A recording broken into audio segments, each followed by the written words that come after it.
महाराष्ट्रातील प्रत्येक बातमी सर्वात पहिल्यांदा तुमच्या मोबाईलवर पोहोचण्यासाठी द महाराष्ट्र न्यूज चॅनलला सबस्क्राईब करा. सासवड नगरपालिकेच्या गलथान भ्रष्टाचारी व हुकुमशाही अशा राजवटीला कंटाळून आज सर्वजण आम्ही शिवसैनिक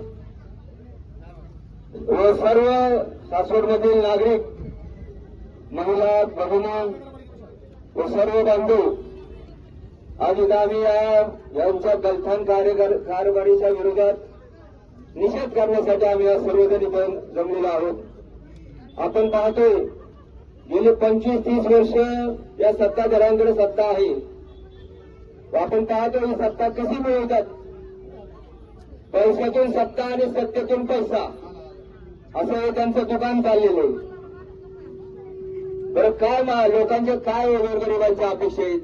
वॉटर, गटर, मीटर, पाणी, ड्रेनेज व लाईट. पण यांना काय यांच्या खिशातून पैसे द्यायचेत का? आज कोट्यावधी रुपयाचा निधी इथं जनतेतून जमा करतायत. कोट्यावधी रुपयाचा निधी गव्हर्नमेंट देते.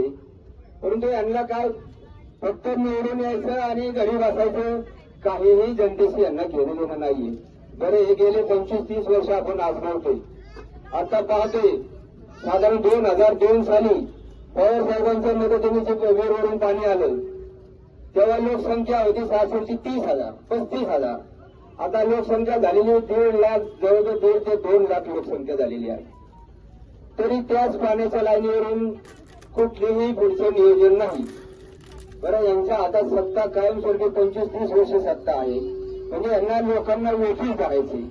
लोकांनी आमच्या घरी यायला पाहिजे, आमच्या दारात यायला पाहिजे. मग अक्षरशः म्हणजे लोकांची अशी अवस्था आहे की अक्षरशः आपण भीक मागतो त्यांना, पाणी द्या, पाणी द्या, आणि कुठल्याही प्रकारची प्रशासन इथं दखल घेत नाही.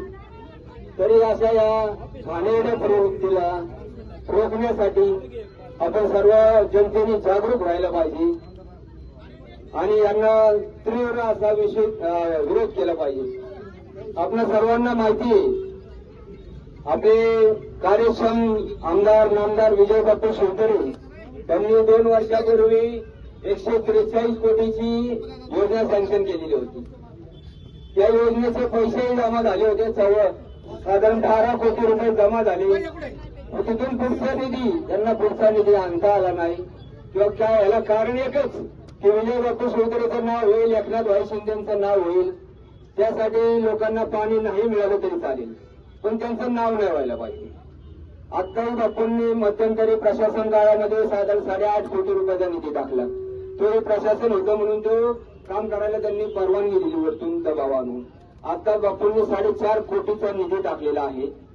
परंतु त्यांनी मुद्दामून त्यांचं नाव होईल, त्यांच्या पाट्या लागतील त्या हिशोबाने त्या निधीतून ते काम करून देत नाहीये. आता तो निधी अक्षरशः खाली फुरसुंगीला वळवण्याचा साधारण वळवला जाईल, कारण हे लोक मुद्दा म्हणून व्यवस्थित देत नाहीत. म्हणजे यांचा एकच हेतू आहे की कुठलीही सुधारणा करायची नाही, कुठली प्रगती करायची नाही, लोकांना वेठीस करायचं, लोकांनी कायमस्वरूपी आमच्या मागे भीक मागितली पाहिजे, अशी यांची प्रवृत्ती आहे.